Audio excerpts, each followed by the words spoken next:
Hello and welcome back to Jack Knives Reviews. I'm of course your host, Jack Knives. Today we'll be looking at the mega hit biopic, Michael. Magic. A young Michael is forced to be in a pop group with his brothers known as the Jackson 5, growing up in the music scene with his abusive father controlling him, slowly breaking free to find his own identity in the music industry, while also trying to stay true to who he is, eventually going from an incredibly popular star into an icon. The movie does touch on some of his childhood, the horrors that he went through to a point.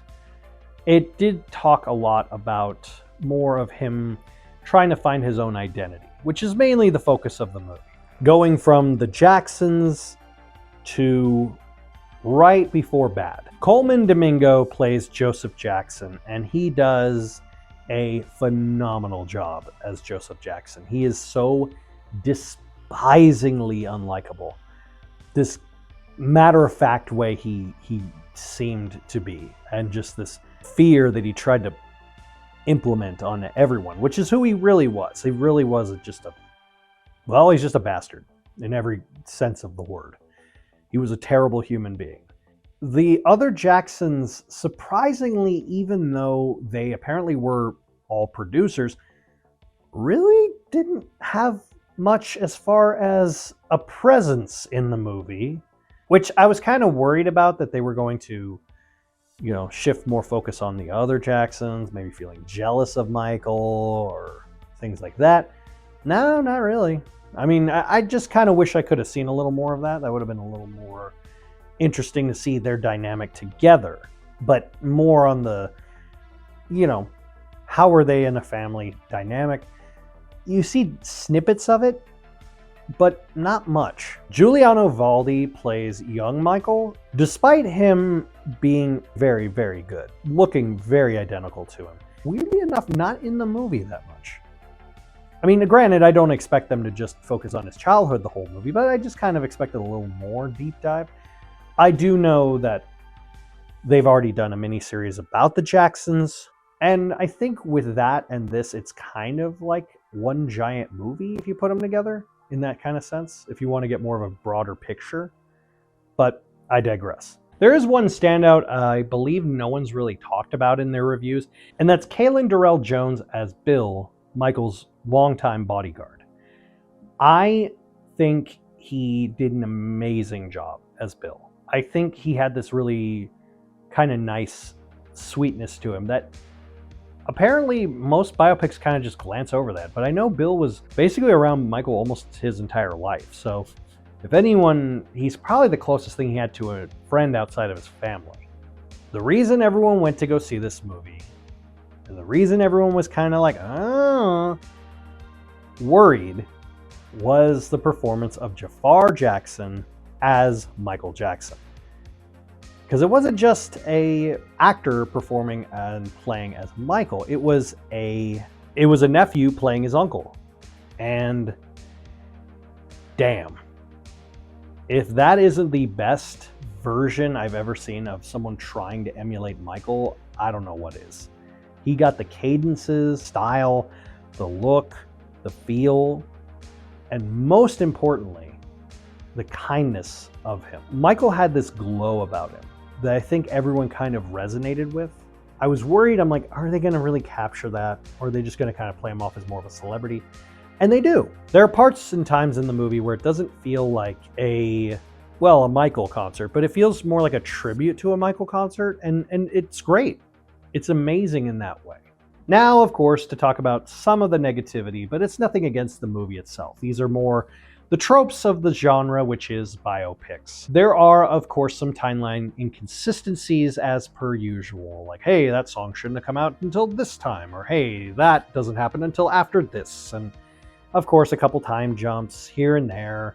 Normal stuff that's, basic cannon fodder and things that happen. The meat and potatoes of the actual subject material are the important parts that needed to be done, and it is done. I knew this was going to be a part one of a two-part biopic, and I believe the next one is going to be coming out next year. I knew going in that this was going to be a part 1 of a part 2 biopic. It cuts off roughly close to the bad era, and that seems like a significant good place to stop at. I know this is going to ruffle a lot of feathers, but I truly believe that in the sequel, they need to, at the bare minimum, mention the trials. Because even though they don't actually have to, show any of the trials, none of that stuff, but you cannot. I knew going in that this was going to be a part 1 of 2 biopic movies. I already knew that going in, so I wasn't shocked that it ends in a cliffhanger, so to speak. It ends roughly close to the bad era, so I felt that that's a great place to start right before the 90s. Now, I will say something that might sound a little controversial. I believe in the sequel, they need to at least somewhat address the trials. They don't have to go into full details. They don't have to go into the actual physical trial, but they need to address what the allegations were, that he was acquitted, and how it affected him. Because to pretend that didn't happen is not telling his story. Because despite him being acquitted, we know, especially now, he did nothing wrong in any way. Those things did affect him severely, all the way up until his death. They need to address those things. They need to bring those things up. Not all of them, but enough of them for us, the audience, to understand the perspective of how it would feel looking from the outside in at him. And I believe to not do that is a disservice to Michael and to his legacy as far as him as a human being. Now, one of the things I do know that they're going to talk about in the sequel is Paul McCartney and his relationship, specifically about music rights and buying them.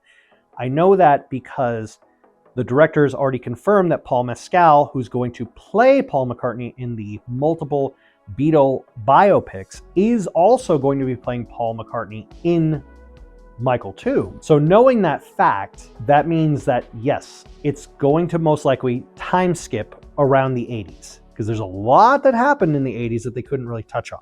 I decided to release this episode at this specific day around this time because this is when, unfortunately, he was taken from the world. And I felt it was an honorable, respectful tribute to him in my own way. To say his cultural impacts, and not just music, art, humanitarianism, and just overall being a good person, it's an understatement. He truly was a person that people still to this day try to compare to or try to get into the scope of how influential he was. But I would say maybe outside of a handful of other artists, in specifically the scope of genres, it's not comparable. He wasn't just an artist, he was the artist. He's the one that everyone was trying to be like, work with, and emulate. In fact, I just recently saw a thing that apparently the movie is going to be broadcast in a Russian stadium that Michael performed at back in the day. And once they announced those tickets, that the whole movie was going to be playing as well as a Michael Jackson tribute at this original stadium that he performed in, the tickets sold out within seconds for essentially a movie. Like, that's insane. To this day, there are statues of him around the world. To say that his influence is not felt today is a complete, utter lie. We see it in every aspect of pop music and pop culture. So with that being said, I will say here, if you haven't seen this movie, you need to see it on the biggest screen you possibly can. It is a movie that is worth seeing, and if you love Michael, you will love this movie. There were times where I got misty-eyed, not because it was necessarily sad moments, but more because it made me, and I know a lot of people, miss him more and more than we thought we did. And with that, there's nothing else I can really say. I give Michael 5 out of 5. Have you seen Michael? Let me know in the comments down below. Don't forget to stab that subscribe button and slice that like button, and I'll see you next time.